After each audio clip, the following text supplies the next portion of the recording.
ناظرین، آج ہم آپ کو حضرت سودا رضی اللہ تعالیٰ عنہا کی زندگی کے حالات زندگی کے بارے میں بتا رہے ہیں۔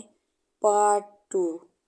13 نبوی میں جب رسول کریم صلی اللہ علیہ وآلہ وسلم نے مدینہ کو ہجرت فرمائی تو حضرت ابو رافع رضی اللہ تعالیٰ عنہ اور زید بن حارثہ رضی اللہ تعالیٰ کو مکہ بھیجا کہ حضرت فاطمہ الزہرا رضی اللہ تعالیٰ عنہا، ام کلثوم رضی اللہ اور حضرت سودا رضی اللہ تعالیٰ عنہا کو ساتھ لے آئیں۔ چنانچہ جب حضرت زید رضی اللہ بن حارث رضی اللہ اور ابو رافع رضی اللہ تعالیٰ کے ہمراہ تشریف لائیں، آیت حجاب کے نزول سے بیشتر حضرت سودا رضی اللہ تعالیٰ قضائے حاجت وغیرہ کے لیے باہر تشریف لے جاتی تھیں۔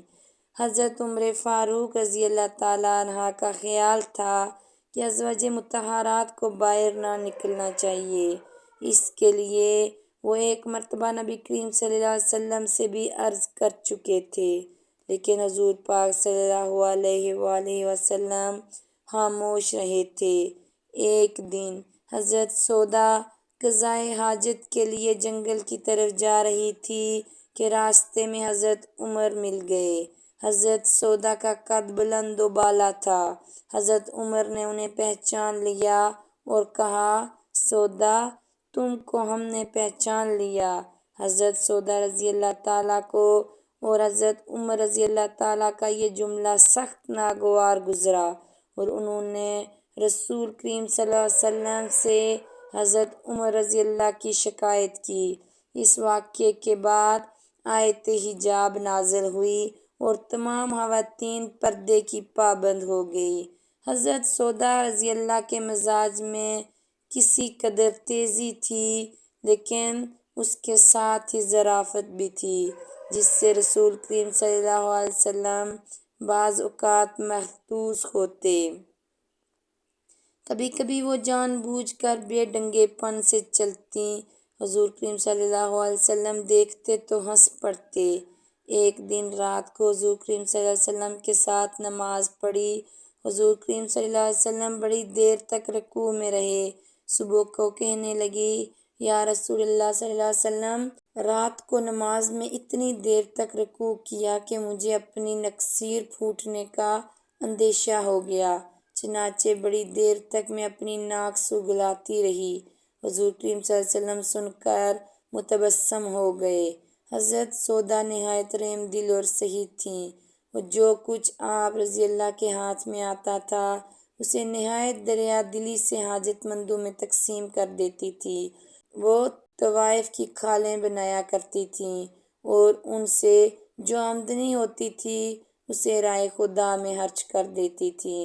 حضرت عمر فاروق ایک دفعہ ان کی خدمت میں درہموں کی ایک تھیلی ہدیہ بھیجی۔ آپ نے پوچھا، اس میں کیا ہے؟ لوگوں نے بتایا، درہم۔ بولی، تھیلی میں کھجوروں کی طرح۔ یہ کہہ کر تمام درہم ضرورت مندوں میں اس طرح بانٹ دیے جس طرح کھجوریں تقسیم کی جاتی ہیں۔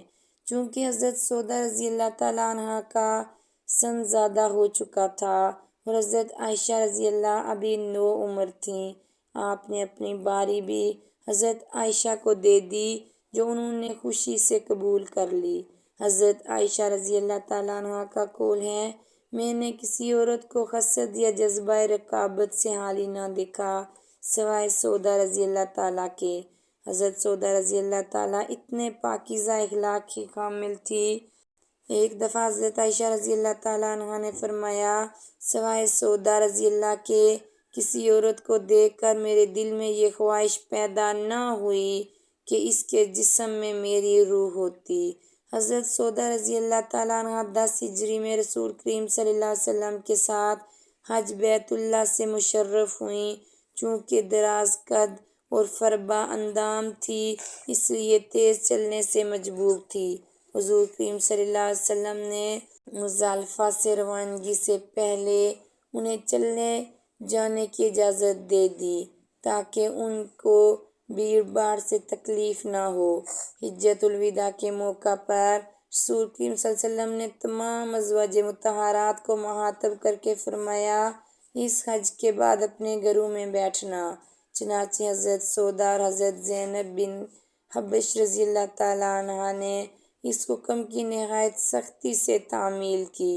دوسری ازواج مطہرات ادائے حج پر اس حکم کا اطلاق نہیں کرتی تھیں، لیکن حضرت سودا اور حضرت زینب کی وفات کے بعد ساری عمر گھر سے باہر نہ نکلی۔ حضرت سودا فرمایا کرتی، میں حج اور عمرہ دونوں کر چکی ہوں، اب اللہ کے حکم سے گھر میں رہوں گی۔ حضرت سودا رضی اللہ نے حضرت عمر فاروق رضی اللہ کے عہد خلافت میں 12 ہجری میں وفات پائی۔ حضرت سکران رضی اللہ کے صلب سے ایک فرزند پیدا ہوئے جن کا نام عبد الرحمن تھا۔ انہوں نے خلافت فاروقی میں جنگ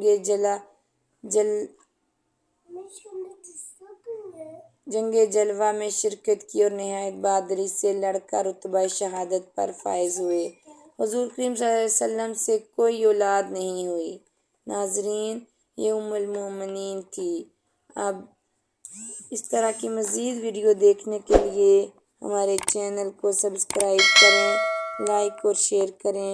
شکریہ۔